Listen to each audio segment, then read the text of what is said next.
Hello बच्चों, आज हम लोग बेटा इंटेक्स्ट का क्वेश्चन करेंगे एनसीईआरटी का। इंटेक्स्ट का क्वेश्चन नंबर 2.8 है बेटा। क्वेश्चन ये कह रहा है the vapour pressure of pure liquids A and B. A and B बेटा ये दो लिक्विड्स हैं, इनका प्योर है, इनका वेपर प्रेशर हमको गिवन है।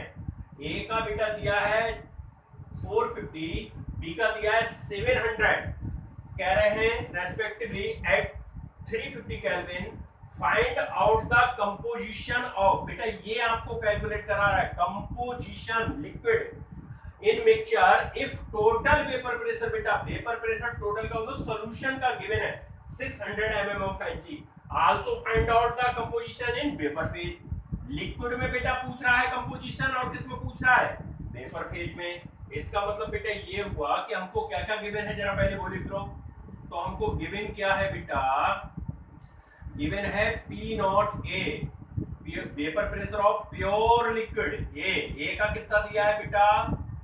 450 mm ऑफ Hg। हमें बेटा P नॉट बी भी गिवन है और ये गिवन है 700 mm ऑफ Hg। फिर बेटा हमें सोल्यूशन का नीचे गिवन है ना सोल्यूशन का। टोटल प्रेशर का मतलब क्या होता है? Vapour pressure of solution. ये बेटा गिवन है 600 mm ऑफ Hg। बोलो भाई, इतनी बात समझ में आ रही है? आ रही ना बेटा? चलो अब फाइंड आउट क्या करवा रहा है? कंपोजिशन का मतलब मोल फ्रैक्शन बताना है बेटा। मोल फ्रैक्शन ऑफ ए पूछ रहा है, मोल फ्रैक्शन ऑफ बी पूछ रहा है। तो बेटा हमको ये फाइंड आउट करने हैं और किस में करना है? In liquid phase. जब लिक्विड में है तब बेटा वेपर फेज, तब मोल फ्रैक्शन इन दोनों का क्या होगा? और कह रहा है वेपर फेज में। अब मैं बेटा इसको मोल फ्रैक्शन ऑफ ए को डैश कह देता हूं। अरे डैश क्यों लगा रहा हूं आगे? डैश इसलिए लगा रहा हूं कि ये काय में है? वेपर फेज में, इसलिए बेटा लगा रहा हूं वेपर फेज। मतलब आपको लिक्विड फेज में बताना है मोल फ्रैक्शन ऑफ और mole fraction of B, mole fraction of A, mole fraction of B. और वेपर फेज में आपको बताना है mole fraction of A and mole fraction of B.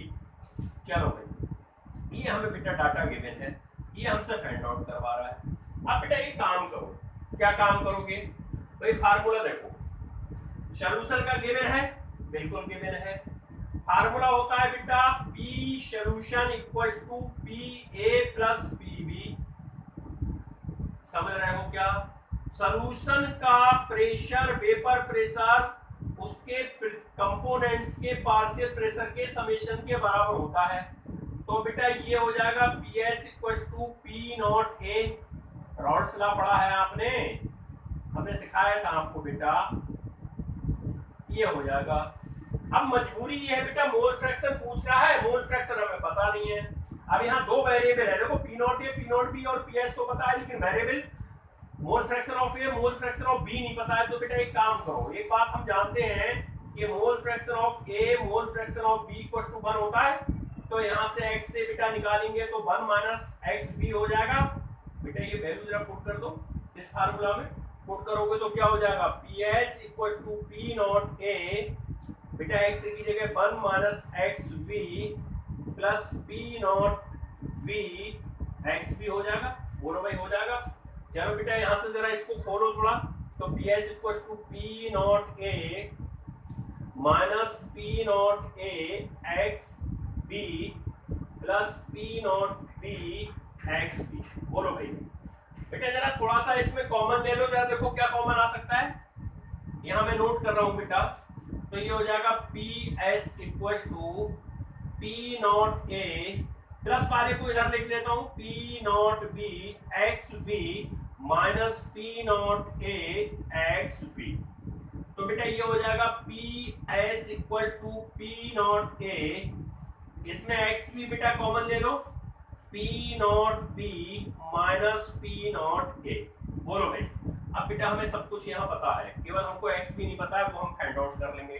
तो थोड़ा स्पेस कर ले पहले बेटा, इसको आप नोट कर लो फटाफट। थोड़ा सा मैं स्पेस करता हूं। तो देखो बेटा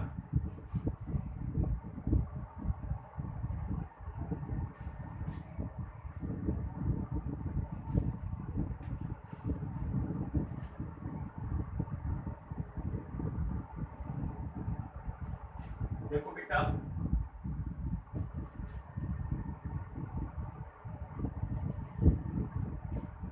तो फार्मूला हमारा बेटा ये था, P S equal to P not A plus x B P not B minus P not a.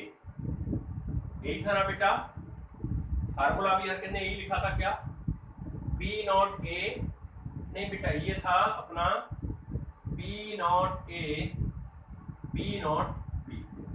क्या गलत तो नहीं कर रहे हैं? गलत तो नहीं कर रहे हैं? एक मिनट बेटा, फार्मूला देख लो, फार्मूला क्या लिखा? फार्मूला कर दिया। तो बेटा फार्मूला अपना ये था, x B P not B minus P not A, यही तो था। चलो बेटा वैल्यू लगाओ। पी एस आपको पता है 600 है, पी नॉट ए बेटा आपको पता है 450 है, प्लस एक्स भी आपको फाइंड आउट करना है। पी नॉट बी बेटा आपको पता है 700 है, पी नॉट ए पता है 450 है। तो यहां से बेटा ये हो जाएगा 600 450 प्लस एक्स वी, ये बेटा आपका बचेगा कितना? 700 में से 450 घटाओ बेटा, कितना बचेगा? 250, 250 बेटा बचेगा। तो बेटा ये हो जाएगा अपना एक्स वी 250 इक्वल टू बेटा ये हो जाएगा 600 माइनस 450 इक्वल टू बेटा ये बचेगा अपना 150। तो यहाँ से एक्स वी बेटा फाइंड आउट करेंगे अपना, तो ये हो जाएगा एक्स वी 150 अपॉन 250, 0 से 0 25 15, 3 बेटा 5 हो जाएगा, 0.6 बेटा अपना आ जाएगा मोल फ्रैक्शन का बेटा सॉल्यूट का। क्या बात इतनी क्लियर है बेटा? यहां से आप अपने क्या निकाल सकते हो? मोल फ्रैक्शन ए का निकाल सकते हो, इक्वल टू 1 होता है, ये तो हमें पता है 0.6 होता है। तो बेटा ये इक्वल टू हो जाएगा 1 माइनस 0.6 इक्वल टू 0.4। तो वेपर फेज में बेटा अब हमें फाइंड आउट करना है, और हमारा आ किस में गया? लिक्विड फेज में। ए का बेटा आ गया कंपोजिशन और बी का आ गया, ये दो आंसर आ गए। चलो वेपर फेज में बेटा बात कर लेते हैं। देखो वेपर फेज में बेटा बात करो, वेपर फेज में बेटा कैसे निकालोगे, जरा फोकस करो, ध्यान दो मेरी बात को। मैं क्या बोल रहा हूँ? मैं बेटा ये बोल रहा हूँ वेपर फेज का बेटा निकालना है, तो वेपर फेज का बेटा मोल फ्रैक्शन होता है A equal to P A upon P solution या टोटल। अब बेटा P A partial pressure A का निकालो भाई। पार्शियल प्रेशर कैसे निकालोगे? ये तो बेटा प्योर फॉर्म में दिया हुआ है। क्या दिया है? प्योर फॉर्म में। जरा ध्यान दो, मेरी बात को ध्यान से सुनो। अभी आपने पढ़ा था कि बेटा पी एस इक्वल टू क्या होता है? P A plus P B होता है। हमें बेटा ये कैसे फाइंड आउट करना है? P not A x A plus P not B x B, ऐसे ही तो करना है बेटा फाइंड आउट। क्या बात क्लियर हो रही है? नहीं हो रही है? हो रही है ना क्लियर? बात बेटा क्लियर हो रही है ना? अब बेटा देखो ये वैल्यू हम पी ए की जगह ये वैल्यू लिख सकते हैं, लिक्विड फेज वाली वैल्यू यहाँ लिख सकते हैं। नहीं आ रही बात समझ में? आ रही है ना? तो बेटा ये हो जाएगा हमारा, निकाल लो। अगर आपको लग रहा है कि हमें पी ए नहीं पता है तो पी ए बेटा निकाल लो, यहाँ से लो, ऐसे निकाल लो। तो पी ए इक्वल टू होता है P not a mole fraction of A. P not बोलो कितना है? 450, और एक्स बेटा आपका कितना आया है? 0.4। तो ये हो जाएगा 0, ये हो जाएगा 4 पंजे 20, ये हो जाएगा 4 चौक 16, 16 और 2 18, 180 mm बेटा आ जाएगा। बात क्लियर हो रही है? चलो पी बी निकाल लो। P not B x B, P not B बेटा कितना गिवन है तुम्हारा? बोलो भाई कितना गिवन है? 6 है ना बेटा, सॉरी 7 है ना, 700 0.6 बेटा ये हो जाएगा 0 और 7 छंग 42, एक के बाद पॉइंट है, एक के बाद पॉइंट लगा दो। तो 720 mm ये हो गया, 180 mm ये हो गया। चलो भाई इसे नोट कर लो, फिर मैं फटाफट बताता हूँ। तो पी ए पी बेटा पता चल गया, इसको हटा रहा हूं बेटा।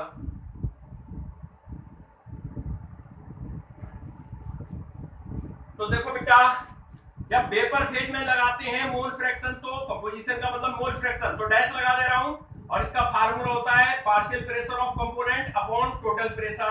पार्शियल प्रेशर बेटा कितना है? 180, टोटल प्रेशर कितना है? 600। ऐसे ही बेटा बी का निकालोगे, डैश लगा देता हूं, वेपर फेज की बात कर रहा हूं, ये वेपर फेज की है।